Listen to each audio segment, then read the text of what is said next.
Welcome back to the channel. So today we're going to be greasing the crank on both sides of this 2015 Skidoo GSX 800R. And if you're thinking this is an old man sled, well, here you go.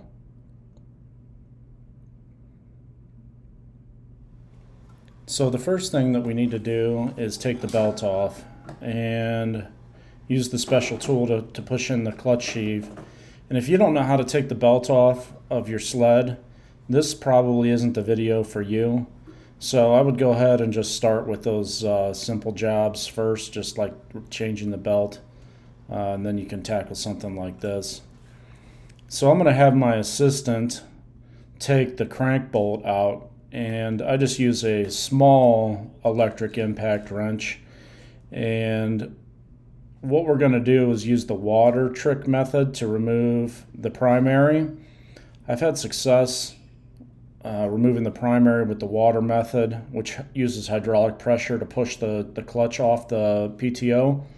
I've had success with this on several clutches, and it works really easy. It just pops the clutch right off. And I'd never used a clutch puller, so I really can't say whether or not it's better, but I've really not had a problem with using the water trick method. It looks like my assistant, one-arm Willie, is having a trouble with this clutch bolt, so I'm going to step it up to a little bit of a bigger impact. This sled only has about 1,700 miles on it, but while I was changing the secondary clutch rollers, I thought I might as well grease this thing since I have it in the shop, and I'm planning to put about 2,500 miles on it this season on two week-long trips in Quebec. So I wanted to grease both sides, and I thought, well, I might as well show a video on how to do this. And I know there's other videos out there that show how to do this, but I just wanted to show you what a crank looked like after about 1,700 miles. And I also wanted to show how to do the mag side.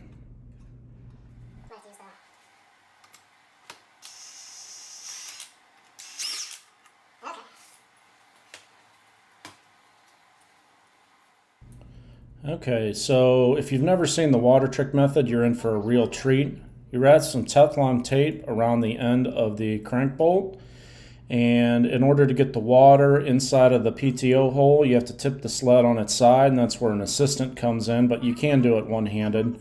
So what I do is I push the sled over on its side, and I'll have my assistant, one-arm Willie, pour the water in, and then we'll, this is actually ice water. I was actually drinking it.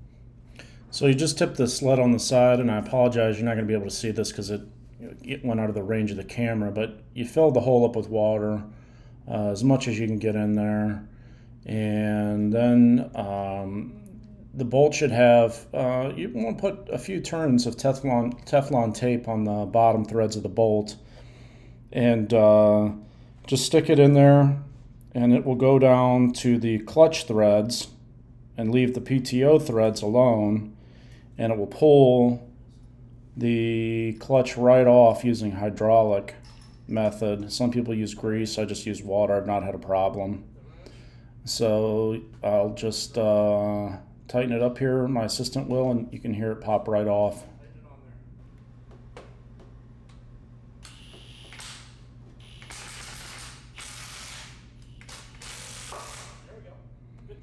And so it pops right off, just like that. And then we can take the primary off, and we'll take a look at what's behind here. And there's a plate around the PTO shaft right there that we have to remove to get to the grease seal, which is very important that you don't damage it when you're removing it, because it needs to have a really good seal. And so I'll show you what that looks like next. So now we're going to remove the T30 Torx screws that hold the retainer plate on, and you need to be very careful with these that you don't strip them out because they are a really shallow head Torx screw. So I'm going to have my assistant here operate the drill while I hold the bit tight to the screw so we don't strip any of these out. And this is the first time this has been done on this machine, so I want to make sure that the screws stay in good shape so we can reuse them. So underneath the plate, you're going to find the crank seal, and we're going to remove this carefully so that we can reuse it. If your sled has had this done before, you might want to get a new one, or if your sled's a little older. The next time I do this, I probably will order a new crank seal just to put one in, but this one only has, like I said, like maybe 1,700 miles on it. So I'm going to be real careful taking this out so that I can reuse it. It's got to make a really good seal, a tight seal. So next we'll take a look at what's under here. So I'm going to zoom in on this. Can you? So it's really white, but it's kind of chunky. And so we're gonna see if we can get it cleaned up a little bit. Get some more grease in there. I wouldn't say it's dry, but I definitely am glad that we took it off, because the new grease is really soft. So I'm gonna see if I can get, yeah, it's not terrible. I'm glad I took it off, so I'm gonna get a paper towel and clean this up, and then we'll inject some new grease in there. So what I decided to do here was inject a little bit of grease, and after I got it all wiped out, I just wiped it out with a paper towel as best I could. I injected some grease in between the ball bearings there, and then we're going to turn it over just a little bit by pulling the pull start. You can see there's a big blob up there about 1 o'clock. I'm going to get that grease out, but I wanted to put some grease in and turn it over a little bit, and then we'll put some more grease in and we'll turn it over a little bit, but we're only going to be using 15 milliliters of grease maximum. So I loaded a syringe that I bought off of Amazon with 15 milliliters of Isoflex grease, and I let it sit in front of a little heater to get the grease a little bit warm so that we can inject it. It's temperature sensitive, so obviously when it's warmer, it will flow in easier. And 15 milliliters is what's recommended. So after we get it full of grease here, we're going to turn it over some, get it spread out and see what it looks like. And any kind of overloaded grease we're going to wipe out just with our fingers, just to make a kind of a clean job. We're going to make sure to grease the edge of the seals, and specifically the inside of the seal that goes along the PTO. We're going to make sure that little area is full of grease as well to make a nice tight seal. Okay, so we have the Isoflex pressed in there. I used 10 milliliters because this one wasn't too bad. This is a 2015 with 1,700 miles, but I just wanted to get to it. And it was a little crystally. I definitely am glad that I did it, but it wasn't too bad like some that I've seen. So 10 milliliters, we got it all in there and rotated the engine as we put it in. Okay, get the seal back in here.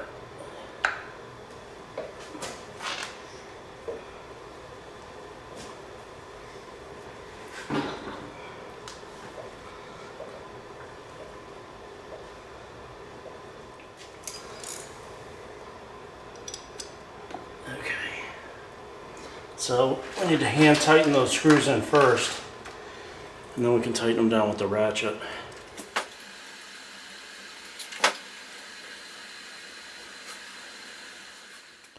I didn't use a torque wrench to torque these screws down. I just used a 1/4 inch ratchet, and I didn't tighten them up too tightly. Just snug them down about how tight they were when you undid them, which is not very tight. Because if you strip these out, they're going to be really hard to get out of the motor. So once we put the clutch back on, I just use the impact to snug down that bolt. Needs to be on there pretty good. So I thought this was entertaining. Next we'll move over to the mag side, and I wouldn't normally grease this side, but I was putting a pull start on this sled, so I thought I might as well go ahead and grease the mag side while I had it apart. The mag side is not supposed to be as important to the 800 engine because it doesn't take all of the abuse that the PTO side does, but it is important that it get greased as well, since it's just Isoflex grease in here. So you can see the flywheel here is pretty well rusted. I'm just using a small impact to take off the nut, and then we'll use a puller to pull the flywheel off of there. So for the next step, I'm just using a puller, an automotive style puller. And you need to make sure that you don't thread the bolts too far into the 3 holes that are already pre-cut in the flywheel, because you will hit that stator and damage it. You'll damage the windings, and then you'll be in a real big mess, because then you'll have to order a new stator, which will cost you hundreds of dollars. So I just used a puller here, and this thing is pressed on. So mine is only it's a 2015, so it's 8 years old, but it's only got 1,700 miles on it, so it wasn't terrible. But I don't really see how you would do it without a puller. So make sure you have a puller if you're going to do the mag side.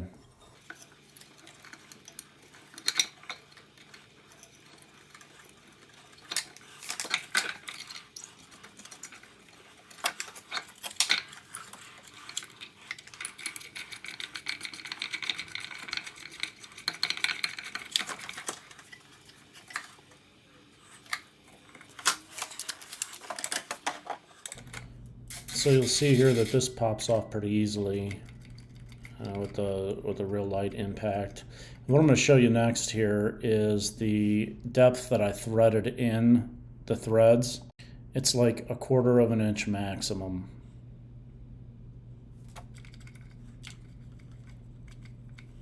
So once I get the puller out of here, the flywheel is kind of magneted on there, so you really have to reach in there with both hands and kind of pull it off there, because it's stuck magnetically to the stator.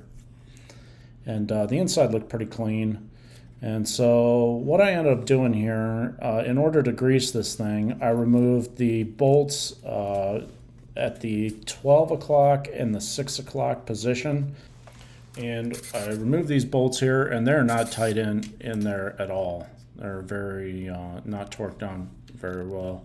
And that's okay. And so I ended up using this syringe with this metal tip on there, and the metal needle allowed me to ensure that that I was getting all the way to the bearing, but I couldn't squeeze the grease through the needle even after warming up. So what I ended up doing was just warming up the grease with the heater, and just using the nozzle on the syringe to push as much grease as I could in there. I only decided to use 10 milliliters on this side as well, because I figured that this side probably was not subjected to that much abuse. So I thought 10 milliliters will be fine, because I don't anticipate re-greasing this for a long time, maybe if ever, while I have it. So I just ended up using a syringe and pushing 5 milliliters of grease in each hole, and that's basically all I could get done with this on this side, and I was fine with that. So I just put a little bit of grease in the hole, and then I turned the motor over a little bit just by rotating the primary clutch to try and get the grease spread in there, and then I'm going to inject the rest of the 10 milliliters. I put a little piece of fuel line on there to make sure I could get it into the bearing as far as I could, and I ended up using 10 milliliters, and that was it. And so to put it back together, I just put the bolts in and put the flywheel back on, and I ended up putting a pull start on this sled. So it was a little more complicated. I won't show that, but that's basically all there is to the mag side.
So the rest of this is going to be basically the pull start install, and you have to put a cup on the flywheel to engage the pull starter, and it's held on by 3 bolts. And I used some orange Loctite. You could probably use red Loctite because you'll be able to get heat on it when you want to take them out. But I used orange Loctite because that was the strongest that I had available to me. And it's just held on there by 3 bolts. And then torque these down pretty good because you definitely wouldn't want that cup coming off of there. And then on top of that simply goes the recoil part. And there are 4 screws that hold the recoil on.